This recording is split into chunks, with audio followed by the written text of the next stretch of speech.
ఏడాది దలాల్ స్ట్రీట్లో చిన్న మధ్యస్థాయి కంపెనీల షేర్లే తలుక్కుమన్నాయి. ప్రధాన కంపెనీల స్టాక్స్ కంటే ఆకర్షణీయ ప్రతిఫలాలు పంచాయి. మార్కెట్లో ఆశావహ ట్రెండ్తో పాటు రిటైల్ ఇన్వెస్టర్ల పాత్ర గణనీయంగా పెరగడం ఇందుకు దోహదపడింది. 2024లో ఈక్విటీ సూచీలు వరుస రికార్డుల మోత మోగించాయి. మ్యూచువల్ ఫండ్ల ద్వారా, ముఖ్యంగా క్రమానుగత పెట్టుబడుల రూపంలో మార్కెట్లోకి ద్రవ్య ప్రవాహం భారీగా పెరగడంతో పాటు బలమైన ఆర్థిక మూలాలు, విధానపరమైన సానుకూలత తోడ్పడ్డాయని మార్కెట్ విశ్లేషకులు పేర్కొన్నారు. ప్రభుత్వ విధానపరమైన చర్యలు, సానుకూల పరిస్థితులతో లబ్ధి పొందిన రియల్టీ, మౌలికం, హెల్త్ కేర్, పునరుత్పాదకత, ఇంధనం రంగాలు మెరుగైన పనితీరు కనబరచడం ఈ ఏడాది స్మాల్, మిడ్ క్యాప్ సూచీల వృద్ధికి ప్రధానంగా దోహదపడ్డాయని నిపుణులు చెబుతున్నారు. దేశంలో వినియోగం పుంజుకోవడంతో పాటు సాంకేతిక పురోగతి, ఉత్పత్తి అనుసంధానిత ప్రోత్సాహకాలు వంటి పథకాలతో చిన్న కంపెనీల పనితీరు మెరుగైందన్నారు.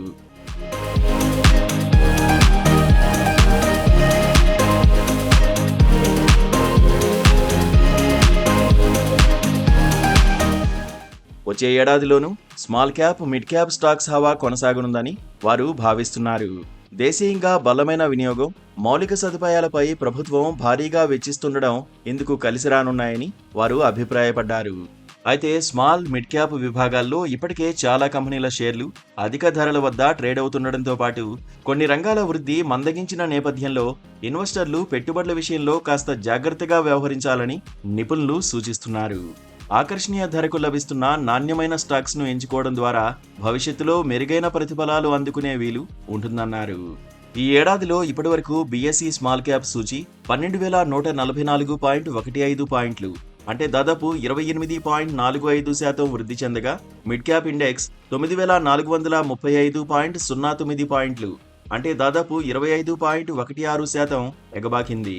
కాగా ప్రధాన కంపెనీల ప్రాతినిధ్య సూచీ బీఎస్ఈ సెన్సెక్స్ మాత్రం 6,299.91 పాయింట్లు, అంటే 8.72% మాత్రమే పెరిగింది.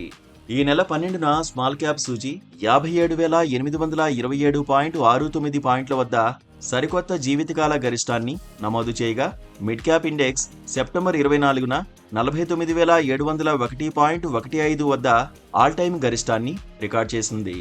కాగా సెన్సెక్స్ రికార్డు గరిష్టం సెప్టెంబర్ 27న 85,978.25 వద్ద నమోదైంది.